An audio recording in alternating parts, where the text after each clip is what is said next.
आता याच्यामध्ये reflecting surface परत किती प्रकारचे असतील रे?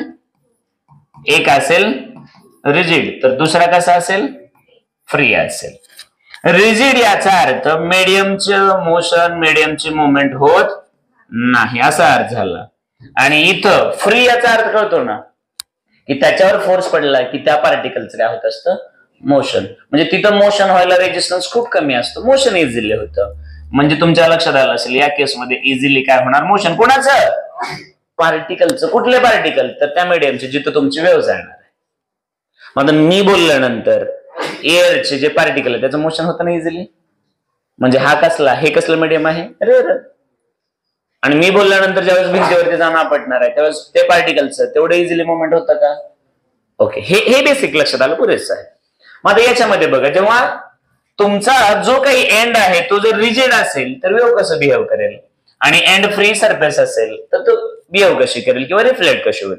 बेसिकली रिफ्लेक्शन तर होणारच आहे, पण रिफ्लेक्शन होत असताना नेमकं काय होतं? तर साधी सोपी गोष्ट आहे. समजा बाळांनो ही भिंत आहे तुमची, ही काय आहे? भिंत. आणि इथं जो सरफेस आहे तुमचा तो कसा आहे? सॉरी, हा रिजिडचा. मग आता ज्या वेळेस समजा वेव्ह इकडून जाणार आहे, ही वेव्हची डायरेक्शन आहे.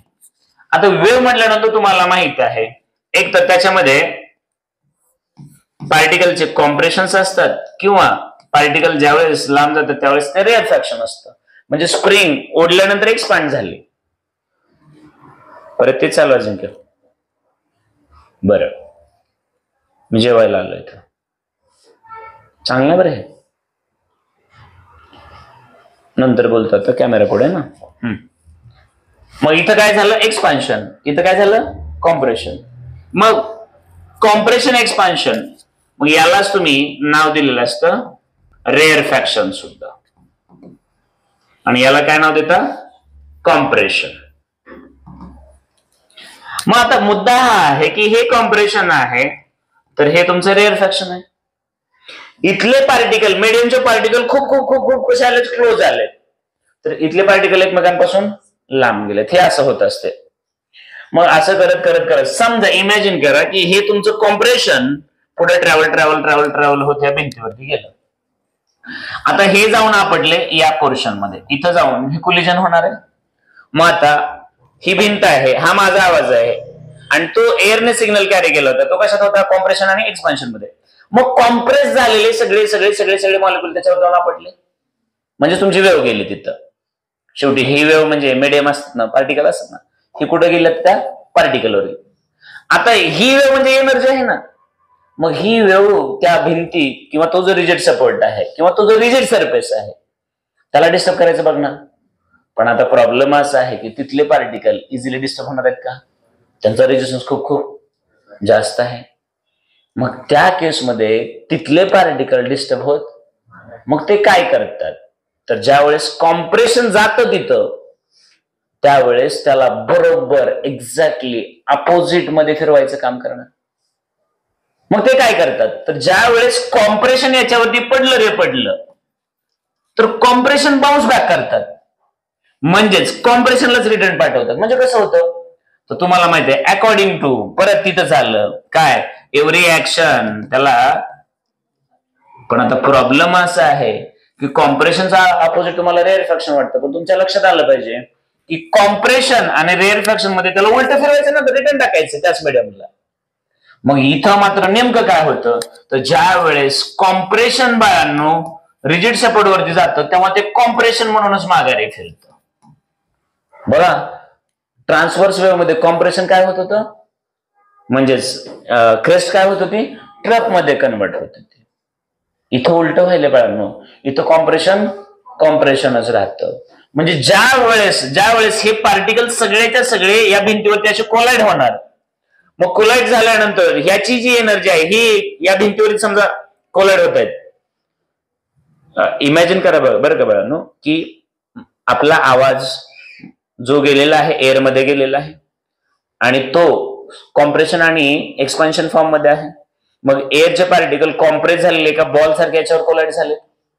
आता हा जो बॉल आहे, बॉल याचा अर्थ कॉम्प्रेस झालेले एअर पार्टिकल इमॅजिन होते ना बलून लाईक. हा फुगा ज्याच्यामध्ये खूप सारे पार्टिकल कसे झाले कॉम्प्रेस, ते कशावरती जाऊन आपटले, भिंतीवरती आपटला. तर इमॅजिन करा आता तेवढी एनर्जी घेतल्यानंतर त्या भिंतीचं काय मोशन वगैरे होणार आहे का? मग ते काय करतात, त्याच फुग्याला रिटर्न पाठवतात. ते काय करतात त्यालाच, आता बॉल टाकला ना, त्यांनी काय केलं, बॉललाच रिटर्न पाठवलं, म्हणजे कॉम्प्रेशन टाकलं, कॉम्प्रेशनलाच रिटर्न टाकलं. ही कॉन्सेप्ट असते, लक्षात आलं का? मग कॉम्प्रेशन मध्ये जातं. फक्त याचा अर्थ तुम्हाला माहित आहे की डायरेक्शन जे आहे ती मात्र 180 डिग्रीने फिरलेली असते, डायरेक्शन रिटर्न झालेले असते, फेज नाही. डायरेक्शन याचा, आता तुम्ही डायरेक्शन फेज म्हणत होता, मी फक्त एवढं म्हटलं की वेव्ह इकडून ईस्ट कडून समजा वेस्ट कडे जात होती, आता काय होईल, वेस्ट कडून एवढंच होईल. स्पीड बदलली नाही, अँप्लिट्यूड बदलला नाही, फेज सुद्धा बदलत नाही, कॉम्प्रेशनच राहिलं. समजलं मी काय बोललो ते? नक्की कळालं का? मग जर आता तुम्हाला रिजिडला काय होतं कळालं असेल तर तुम्ही मला सांगा फ्रीला काय होत असेल. आता याच्या उलट ज्या वेळेस कॉम्प्रेशन जातं त्यावेळेस काय होतं, रेअरफॅक्शन. का बरं रेअरफॅक्शन होईल? का बरं? कारण कुठल्या सरफेस वरती गेली, फ्री सरफेस वरती. मग ज्या वेळेस वेव्ह फ्री सरफेस वरती जाईल त्यावेळेस तिथले पार्टिकल इझिली मूव्ह करेल. मग कॉम्प्रेशन गेल्यानंतर तिथल्या पार्टिकलला ती काय करेल, बरोबर आहे का नाही, त्या पार्टिकलला काय करेल, एक्सपांड करेल. बरोबर आहे की नाही, त्या पार्टिकलला काय करेल, एक्सपांड करेल.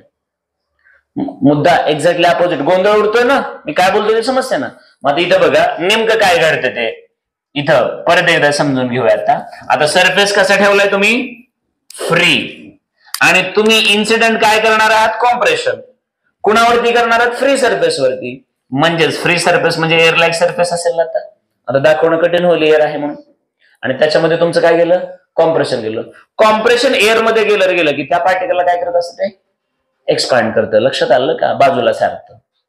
म्हणजे याचा अर्थ भिंत होती, रिजिड सपोर्ट होता, बाजूला पार्टिकल जात नव्हते, इथं मात्र इझिली पार्टिकल एक्सपांड होतात. म्हणजे कॉम्प्रेशन कशामध्ये बदलतं, रेअरफॅक्शन मध्ये. कशामध्ये बदलतं, रेअरफॅक्शन. आणि मग त्यासाठी सरफेस मात्र कसा लागतो, फ्री लागतो. समजलेलं आहे का? मग जर हे सगळं समजलंय तुम्हाला तर आता समरी बघूया आपण सगळ्या रिफ्लेक्शनची. तर रिफ्लेक्शन समजून घेत असताना तुम्ही रिफ्लेक्शन कुठल्या दोन वेव्हचं समजून घेतलेलं आहे आता, सगळ्यात अगोदर नीट बघायचं. आता रिफ्लेक्शन एकदा समजून घेतलं, ट्रान्सवर्स वेव्हचं, बरोबर आहे का? तर दुसऱ्या वेळेस कोणाचं समजून घेतलं, लॉन्जिट्युडिनलचं समजून घेतलं. ओके, ट्रान्सवर्स एक घेतली आणि लॉन्जिट्युडिनल एक घेतली. आता याच्यामध्ये परत दोन प्रकारचे सरफेस, याच्यामध्ये सुद्धा परत दोन प्रकारचे सरफेस ना रे. मग याच्यामध्ये पहिला सरफेस कसा असेल, रिजिड सरफेस. याचा अर्थ याच्या पार्टिकलचे मुवमेंट होत, तर याचा फ्री. परत इथं कसा असेल, रिजिड, तर परत कसा सरफेस असेल, फ्री असेल. नीट आता बघा. मग आता याच्यामध्ये जर क्रेस्ट इन्सिडेंट झाली तर ती कशात कन्वर्ट होते, आणि जर ट्रफ पडली तर ती कशात कन्वर्ट होते. इथं मात्र क्रेस्ट असेल तर, आणि ट्रफ असेल तर. आता इथं बघा, जर इथं कॉम्प्रेशन असेल तर रेअरफॅक्शन. बरोबर आहे का, असं बोललो होतं का? मग लगेचच काय मी काय सांगितलं, कॉम्प्रेशन बाउन्स झालं की तिथले पार्टिकल काय हलणारच नाही, कॉम्प्रेशनला कॉम्प्रेशन मागे टाकणार ना. मग कॉम्प्रेशन आणि रेअरफॅक्शन गेलं तर, आणि इथं जर कॉम्प्रेशन गेलं तर आणि रेअरफॅक्शन पडलं तर. मग आता मुद्दा असा आहे की तुम्हाला असं वाटत नाही का की ट्रान्सफर वेव्ह साठी जे रिजिड सपोर्ट काम करतं बदलायचं, इकडे कोण करतं, फ्री सरफेस काम करतं. एक्झॅक्टली चेंज होतात. कळालं का तुम्हाला, मुद्दा कळाला का? मग ज्या वेळेस तुमच्या वेव्ह फॉर्मॅट बदलतात त्यावेळेस त्यांचं तिथलं बिहेवियर सुद्धा बदलतं. म्हणून एवढा वेळ आपल्याला इथं द्यावा लागला. समजलं का रे बाळांनो? आणि जर तुम्हाला हेच कळालं नाही ना तर याच्या पुढे तुम्हाला काहीच कळालं नसतं. कारण ज्या वेळेस आपण इथून पुढे जेही काही होणार आहे आपल्यासाठी त्याच्यामध्ये या रिफ्लेक्शनचा खूप खूप खूप खूप इम्पॅक्ट असणार आहे. तुम्ही काहीही बघा, इथून पुढचा जो सेक्शन असणार आहे त्याच्यात तुम्हाला हे वापरावं लागणार आहे. म्हणून तुम्ही इथं मॅक्झिमम वेळ देणं अपेक्षित होतं, म्हणून मी सुद्धा वेळ दिलेला आहे. तर परत एकदा एकदम व्यवस्थितपणे बघा की ट्रान्सवर्सनं काय केलं, रिजिडनं काय केलं. दुसरी गोष्ट, ट्रान्सवर्स मध्ये काय झालं, लॉन्जिट्युडिनल मध्ये काय झालं, आणि दोन्हीमध्ये डिफरन्स कसा आला. मग जर तुम्हाला हेच एक व्यवस्थित कळालं तर ऑटोमॅटिकली बाकी सगळं लक्षात राहील. म्हणून आपण सुरुवातीला तिथे वेळ जास्त दिला होता. कळलं का?